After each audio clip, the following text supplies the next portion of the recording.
ముందు government bill ఉన్నది, government bill ఉన్నది.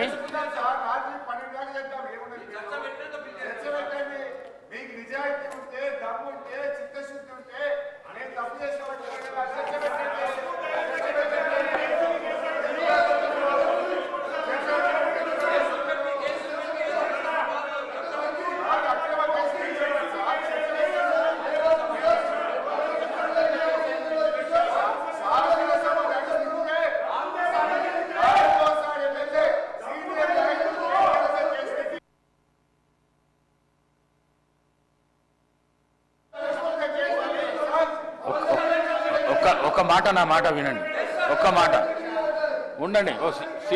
శ్రీనివాస్ గారు ఒక్క నిమిషం. ఇది ఒక వ్యక్తికి సంబంధించిన విషయం మీరు అడిగేది. చెప్తా వినండి వినండి వినండి వినండి వినండి వినండి ప్రశాంత్ రెడ్డి గారు దయచేసి, ప్రశాంత్ రెడ్డి గారు సీనియర్ శాసనసభ్యులు, మీరు ఈ విధంగా చేయకండి. ఇదేమో రాష్ట్రానికి సంబంధించిన విషయం నేను అడిగేది బిల్లు. ఆ బిల్లు అయినాక ఏదైనా ఉంటే మాట్లాడదాం. నేను స్పీకర్ హౌస్ నేను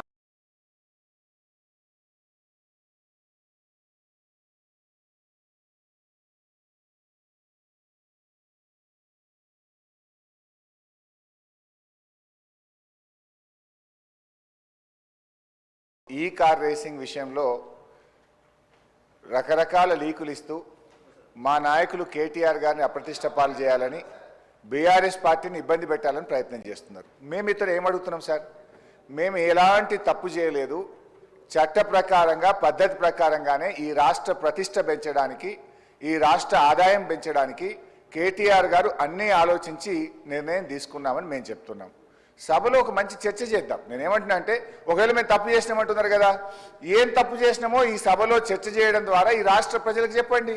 మేము తప్పు చేయలేదు, మేము ఈ రాష్ట్రం కోసం చేసినామని మా నాయకుడు కేటీఆర్ గారు కానీ బీఆర్ఎస్ పార్టీ తరఫున మేము కూడా విషయాలు ప్రజల ముందు పెడదామని అంటున్నాం. మేము ప్రభుత్వాన్ని కోరేది, మాకు స్పష్టమైన హామీ ఇస్తే మేము సహకరిస్తాం. ఇవాళ ఈ బిల్ తర్వాత చర్చ పెట్టారా, ఈ బిల్లు ముందు చర్చ పెట్టారా?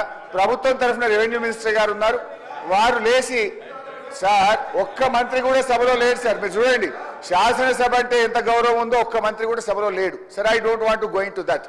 మేము అనేది ఒక్కటే, ఈ కార్ రేసింగ్ విషయంలో ఈ అసెంబ్లీ నడిచేటప్పుడు ఒక ఎమ్మెల్యే గారి మీద అక్రమ కేసు పెట్టిండ్రు.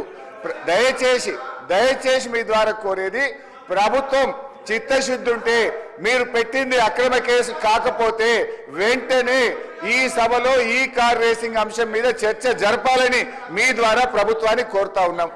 సభ్యుడికి, ఎందుకంటే సార్ ఒక కేసు పెట్టేటప్పుడు, అసెంబ్లీ నడిచేటప్పుడు ఒక సభ్యుడి మీద అక్రమ కేసు పెట్టినప్పుడు ఆ సభ్యుడికి చెప్పుకునే అవకాశం ఇవ్వాలి కదా సార్. అది తప్ప ఒప్ప కేటీఆర్ గారికి మీరు అవకాశం ఇస్తే, వారు మాట్లాడితే మీకు, ప్రభుత్వానికి, రాష్ట్ర ప్రజలకు కూడా ఒక క్లారిటీ వచ్చేటువంటి అవకాశం ఉంటుంది అధ్యక్ష. ఇది ముమ్మాటికి అక్రమ కేసు. కేవలం కేటీఆర్ గారు 420 మీ హామీలను ప్రశ్నిస్తుండే కనుక లగచెర్ల రైతులను ప్రశ్నించి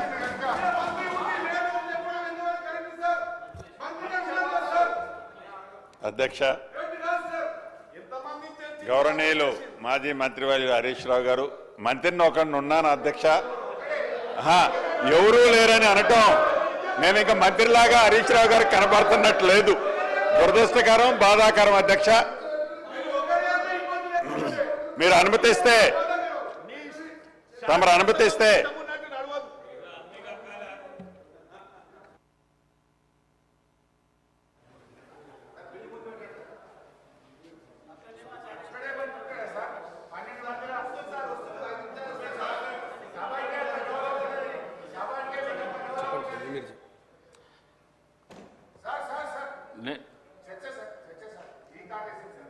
ఎల్ఏ మినిస్టర్ గారు రాని నేను కొంతమంది మంత్రులు అక్కడ మండలిలో ఉన్నారు, కొంతమంది ఈడ ఉన్నారు. ఎల్ఏ మినిస్టర్ గారిని పిలిపిస్తున్నా. నేను పిలిపించినాక మీ ప్రశ్నకు సమాధానం చెప్పిస్తాను. నేను పిలుస్తా. ముందు బిల్లు కానీ, గవర్నమెంట్ బిల్లు అయితే కానీ, ఇది ఇంపార్టెంట్ కదా. ఇది రాష్ట్ర ప్రజల శ్రేయస్సు గురించి కదా. ఇది రాష్ట్ర ప్రజల శ్రేయస్సు గురించి కదా ఈ బిల్లు. కానీ బిల్లు అయినాక నేను మీతో మాట్లాడుతూ అంటున్నా కదా. నేను స్పీకర్ చంబర్ పిలిచి మాట్లాడతా నేను. ఇప్పుడైతే బిల్ అయితే కానీ బిల్ అయినాక తీసుకుందాం. ఒక సభ్యుని గురించి రాష్ట్ర శ్రేయస్సును ఈ విధంగా మీరు సభా సమయాన్ని వృధా చేసుడు ఇది చాలా పొరపాటు. హరీష్ రావు గారు మీరు చాలా సీనియర్ శాసనసభ్యులు. హరీష్ రావు గారు మీరు చాలా సీనియర్ శాసనసభ్యులు. మంత్రి పదవి కూడా చేసిండ్రు, మీరు ఎల్ఏ మినిస్టర్ కూడా చేసిండ్రు. మినిస్టర్ లేనప్పుడు చేయనికే వీలుండదు. రేవూరి ప్రకాష్ రెడ్డి గారు సార్ సీనియర్ శాసనసభ్యులు హరీష్ రావు గారు గవర్నర్ గారు అనుమతి ఇచ్చిన తర్వాత ఏసీబీ టేకప్ చేసిన తర్వాత హౌస్లో చర్చించే అంశమే ఉత్పన్నం కాదు సార్. కానీ ఇష్యూను డైవర్ట్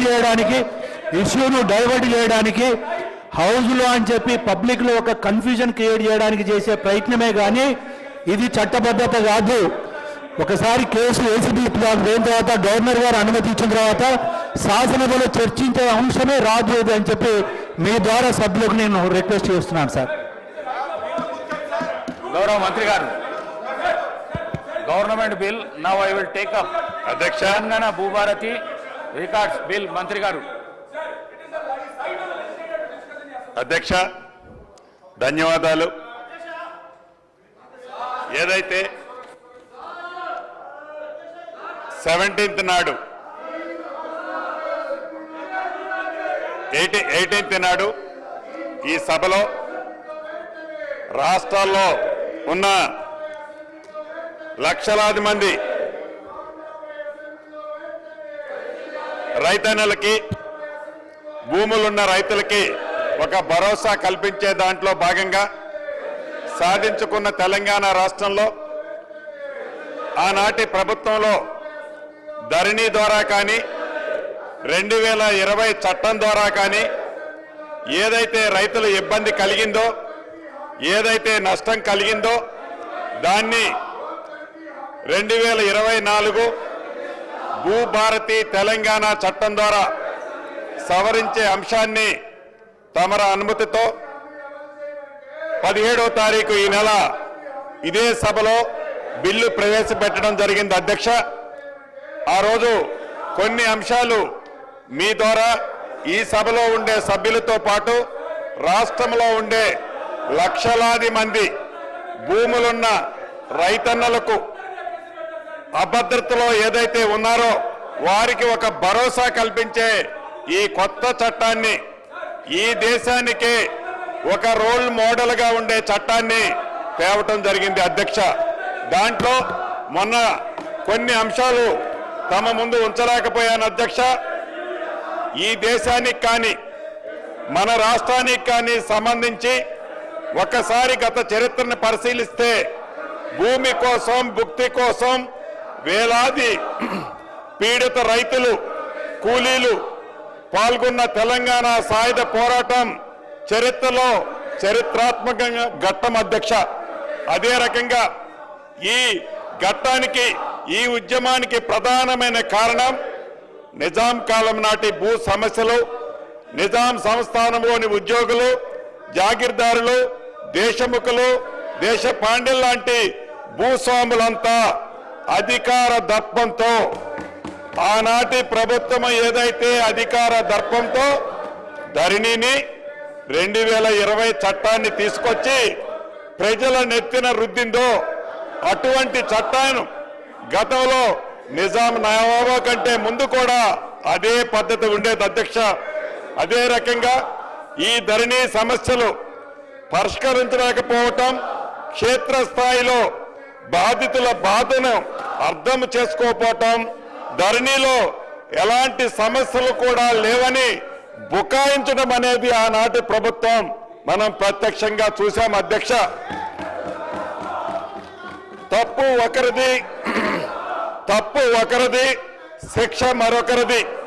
తప్పు చేసింది దొరవారు, శిక్ష అనుభవించింది మాత్రం అమాయక ప్రజల. అధ్యక్ష, తప్పు ఒకరిది, శిక్ష మరొకరిది అన్నట్లుగా అనాచితంగా రాత్రికి రాత్రే గడిల మధ్య చట్టం చేసి తప్పు చేసింది ఆ దొరవారు, కానీ శిక్ష అనుభవించింది మాత్రం గ్రామీణ ప్రాంతంలో ఉండే సామాన్య భూములున్న పేద రైతుల. అధ్యక్ష, అదే రకంగా ఎలా ఇబ్బంది పడ్డారో ఒక ఎగ్జాంపుల్ ఈ వేదిక ద్వారా మీ పర్మిషన్ తో చెప్పదలుచుకున్నాను అధ్యక్ష. సిద్దిపేట జిల్లా మీరుదొడ్డి మండల కేంద్రానికి చెందిన మధ్యల కృష్ణయ్య అనే దళిత రైతు 73 సంవత్సరాల అధ్యక్ష. ఇదే గ్రామానికి చెందిన ఒక రైతు 35 ఏళ్ల క్రితం 1452 సర్వే నెంబర్లో 7 ఎకరాల భూమిని కొనుగోలు చేశారు అధ్యక్ష. ధరణి వచ్చిన తర్వాత 35 ఏళ్ల క్రితం కొన్న భూమి ఏదైతే ఉందో, పొజిషన్లో ఏదైతే ఉన్నారో దాన్ని ఈ ధరణి కారణంగా ఆ భూమిలో ఉన్న రికార్డులన్నీ తారుమారయ్యాయి అధ్యక్ష. ఆ కారణం చేత జనవరి 22వ తారీఖు 2023 నాడు మధ్యల కృష్ణయ్య గారు 73 సంవత్సరాల వయసున్న మధ్యల కృష్ణయ్య గారు ఆ బాధను తట్టుకోలేక ఆత్మహత్య చేసుకున్నారు అధ్యక్ష. ఇది అంటే ఇటువంటి కృష్ణయ్య గారు లాంటి వాళ్ళు కొన్ని వేల మంది బాధితులు ఈ చట్టం ద్వారా, ఆనాటి చట్టం ద్వారా ప్రత్యక్షంగా నష్టం కలిగింది అని తమరికి ఈ వేదిక ద్వారా తెలియజేస్తున్నాను అధ్యక్ష. మనం చిన్నప్పుడు చదువుకున్నాం. ఒక పిట్ట కథ మీకు చెప్పాల్సిన అవసరం ఉంది అధ్యక్ష. 2 పిల్లులు రొట్టె కథ ఈ ధరణిలో ఉంది. ఏదైతే 2 పిల్లుల మధ్య ఒక రొట్టె కథ గ్రామీణ ప్రాంతాల్లో కథలుగా చెప్పుకుంటారు అధ్యక్ష. ఆ కథ ఏంటంటే, ఒక రొట్టె ముక్క, 2 రొట్టె ముక్కలు ఉంటాయి అధ్యక్ష. ఆ రొట్టె ముక్కలో ఒక పిల్లి ఆ సైజ్ ఎక్కువ ఉందని, ఇంకొక పిల్లి ఈ సైజ్ ఎక్కువ ఉందని కోతి పంచాయతీ చేస్తుంది అధ్యక్ష.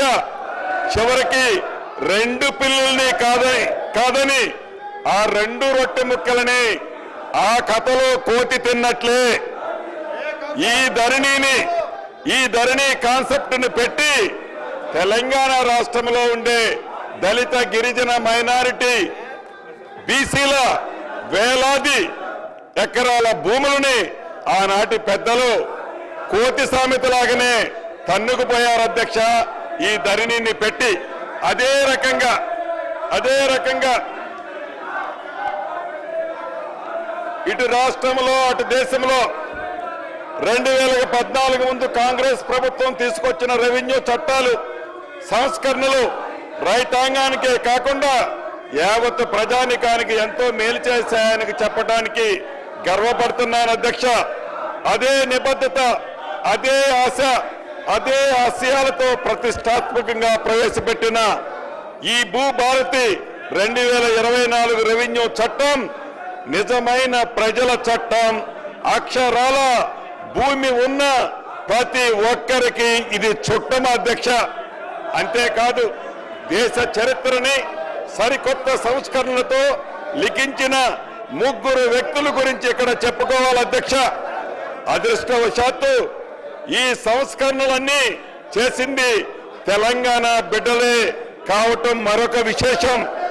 భూ కమతాల పరిమితి చట్టం తెచ్చిన నాటి ముఖ్యమంత్రి, తెలుగు ప్రధాని శ్రీ పివి నరసింహరావు గారు కౌలు రైతులకు మేలు చేసే విధంగా కౌలు రక్షిత చట్టం తీసుకొచ్చిన నాటి ముఖ్యమంత్రి శ్రీ బూర్గుల రామకృష్ణారావు గారు, అదే విధంగా జాగీర్ల రద్దుతో కీలకంగా వ్యవహరించిన మాజీ ఉప ముఖ్యమంత్రి